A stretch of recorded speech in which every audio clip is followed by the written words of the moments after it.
नमस्कार साथियों, आप सभी का स्वागत है S Kumar Sharma official YouTube channel पे। इस वीडियो में हम बात करने वाले हैं शैशव अवस्था के बारे में। अब शैशव अवस्था, जैसा कि मैंने आपको अवस्थाओं वाले वीडियो में पढ़ाया था कि जन्म से लेके 5 या 6 वर्ष तक चलती हैं।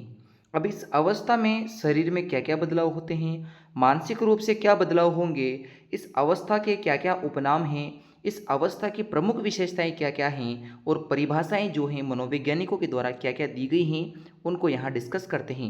तो बिल्कुल शॉर्ट में हम पढ़ने जा रहे हैं। सबसे पहले हम बात करते हैं कि प्रमुख परिभाषाएं कौन कौन सी दी गई हैं। फ्रायड ने अपनी परिभाषा में कहा है कि भावी जीवन की आधारशिला शैशव अवस्था होती हैं, यानी बालक का जो निर्माण काल है वह आपके कौन सा काल होता है, शैशव अवस्था।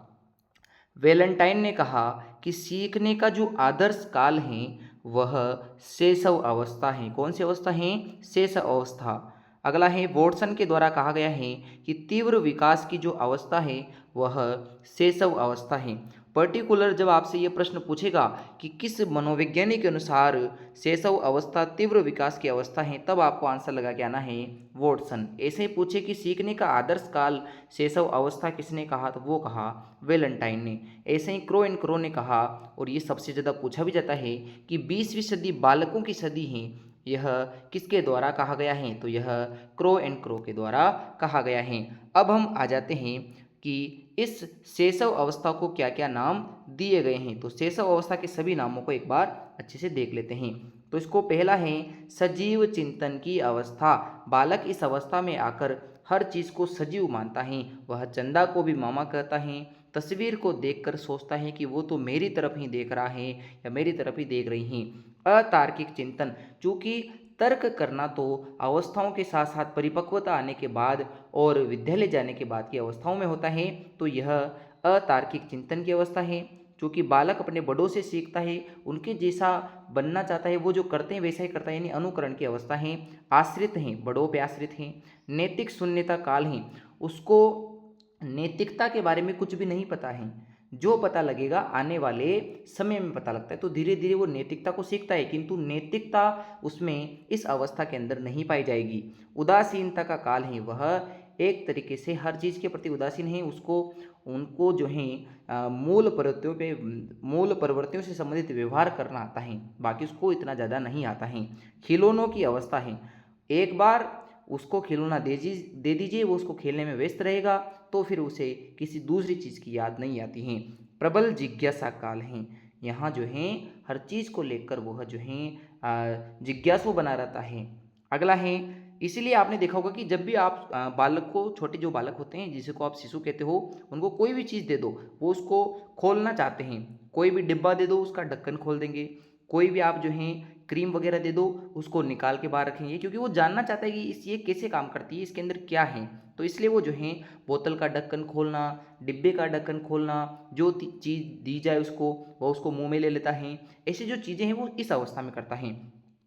इस अवस्था में वो अपने आप को ज़्यादा महत्व देता है, यानी आत्म प्रेम, नार्सिसिज्म की जो अवस्था है वह यही है। तो कई बार ये पूछा जाता है कि आत्म प्रेम की अवस्था कौन सी है। और कल्पना सजीवता है, अपनी कल्पना में हर चीज़ को सजीव मान के चल रहा है। वो जीव जो खिलौने से वो खेल रहा है वह उसको भी सजीव मानता है, उसको भी अपने साथ एक सदस्य मानता है। अब इस अवस्था की प्रमुख विशेषताएं देखते हैं। विशेषताओं में सबसे पहला है कि मूल प्रवृत्तियों पर आधारित काम है। क्रोध, इसके अलावा है रोना धोना, हंसना, मतलब ऐसे व्यवहार वो करेगा जो मूल प्रवृत्तियों पर आधारित है। मूल प्रवृत्तियों के बारे में हम आगे बात करेंगे। बड़ों पर निर्भरता है, भाषाई विकास हो ही जाता है। 2 साल का बालक जो है अब बोलना सीख रहा है, परिवार के सदस्य उसमें भाषा का जो है ज्ञान करवा रहे हैं, और वो खुद एक लैंग्वेज एक्विजिशन डिवाइस है। भाषा को जिस वातावरण में उसे रखेंगे वह भाषा सीख सकता है। तो भाषा का विकास उसमें शुरू हो जाता है। दोहराने की जो प्रवृत्ति है, रिपीट करने की किसी चीज़ को, तो वह यहाँ जो है अनुकरण करता है, तो दोहरान की प्रवृत्ति उसमें आ जाती है। शारीरिक और मानसिक विकास का तीव्रता काल शिशु अवस्था को कहा जाता है। यहाँ प्रबल काम प्रवृत्ति होती है। 2 ही अवस्थाओं में आपको काम प्रवृत्ति प्रबल देखने को मिलती है। एक तो आपके हैं शिशु अवस्था, फिर उसके बाद आपकी किशोर अवस्था। तो किशोर अवस्था और शिशु अवस्था दोनों में प्रबल काम प्रवृत्ति पाई जाती हैं। रटन वाली स्मृति है, यहाँ रटने पे आधारित ज्ञान है, जिसको जैसा उसको बताया जाता है वो वैसे उसको फॉलो करता है। अगला है मातृभाषा का जो विकास काल है वो भी सही कहा जाता है, क्योंकि मातृभाषा जो है, जो उसे नेचुरल इन्वायरमेंट उसकी फैमिली और आस पड़ोस से सीखने को मिलती है, तो वह शुरुआती इन्हीं दिनों में इन्हीं वर्षों में सीखता है। स्वार्थी जो हैं वह इसी स्वार्थ काल जो है बच्चे का, कि सबसे ज़्यादा स्वार्थी कौन से टाइम पीरियड पे होता है, तो वो यही टाइम पीरियड है। और सजीववाद हर चीज़ को सजीव मान के चलता है। तो ये इसकी विशेषताएं और प्रमुख उपनाम और इसकी जो प्रमुख परिभाषाएं हैं वो हमने देख ली हैं। अब एक एक करके विकास के बारे में बात करते हैं। सबसे पहले हम बात करते हैं शारीरिक विकास की। तो जन्म के समय बालक में 270 हड्डियां होती हैं। गर्भ के जो 5वां महीना होता है, जब वो बालक माता के गर्भ में होता है, तो गर्भ के 5वें महीने के अंदर उसके दांतों का निर्माण शुरू होता है। तो दांत जो जबड़े में हैं वह अंदर की ओर जो है निर्मित हो जाते हैं। और जब बालक 5 से 6 माह का हो जाता है पैदा होने के बाद, तो वह दांत बाहर भी प्रकट होना शुरू हो जाते हैं। और जो दांत बाहर प्रकट होंगे वो निचले जबड़े में होंगे। कौन से जबड़े में होंगे? निचले जबड़े में होंगे। और नीचे के 2 ही दांत होते हैं। और जो यह अवस्था पूर्ण हो चुकी होती है, लगभग 5-6 साल का जो बालक है, 4-5 साल का बालक, उसके अंदर 20 दांत आ जाते हैं। और वो जो 20 दांत होते हैं उनमें हम दूध के दांत या अस्थायी दांत भी कहते हैं। तो दूध के दांत लगभग 4 से 5 वर्ष की आयु में आ जाते हैं। 5-6 माह का जो बालक होता है उसमें नीचे के जबड़े में 2 दांत जो हैं आना शुरू हो जाते हैं। यानी दांत का प्रकट होना जन्म के 5वें-6ठे महीने में होता है, जबकि गर्भ के अंदर 5-6 महीने का जो होता है उस समय उसमें दांत का निर्माण अंदरूनी रूप से यानी जबड़े के अंदर विकसित होना शुरू हो जाता है। मांसपेशियों की बात करें तो मसल्स जो हैं उसके कुल बॉडी वेट का 23% होती है। कितना परसेंट होती है? 23%। जब वो जन्म होता है तो उस समय उसकी कुल बॉडी वेट का 23% क्या है? उसकी मसल्स यानी मांसपेशियां हैं। उसके मस्तिष्क का भार बात ज्ञात करें तो लगभग 350 ग्राम होता है। अगर उसका एक्चुअल वेट करें तो जन्म के समय बालक 7.15 पाउंड का होता है। बालक की बात करते हैं, बालिका उससे जस्ट थोड़ी थोड़ी ही कम 7.13 पाउंड की होती हैं। और यह अवस्था पूर्ण होते होते लगभग 5-6 वर्ष की अवस्था में 80 से 95 पाउंड उसका वजन हो जाता है। तो ये हमने उसके शारीरिक विकास के बारे में बात कर ली है। अब लंबाई चौड़ाई को भी देख लेते हैं।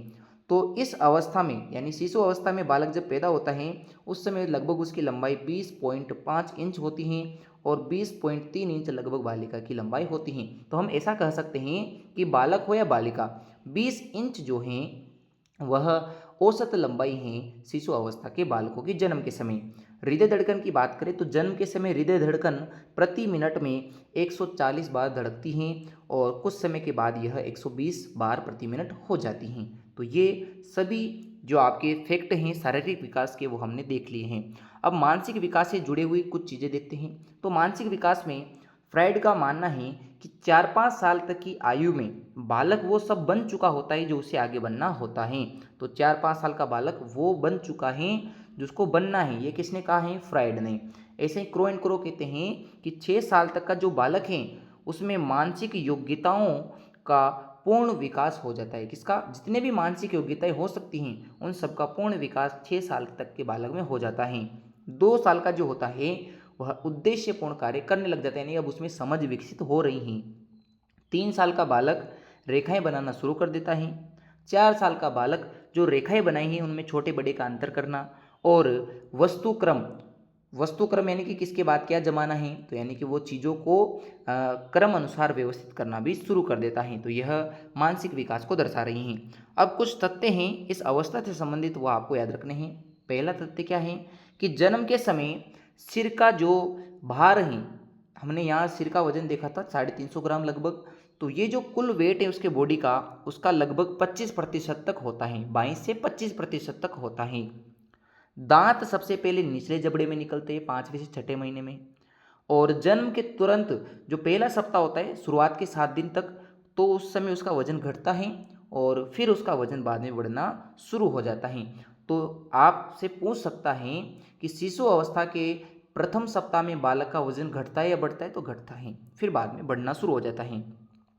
गुड एनफ मनोवैज्ञानिक है आपके, इनका मानना है कि व्यक्ति का जितना भी मानसिक विकास है, मेंटली डेवलपमेंट जितना भी होना होता है, उसका जो लगभग आधा जो मेंटली डेवलपमेंट है वह शुरू के 3 वर्षों में ही हो जाता है।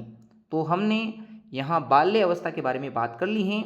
आपको अच्छे प्रकार से नोट्स बना लेने हैं, जो मैंने बोला है आप एक बार उसे दोबारा रिपीट कर सकते हैं ताकि यह अवस्था आपको अच्छे प्रकार से याद हो जाए।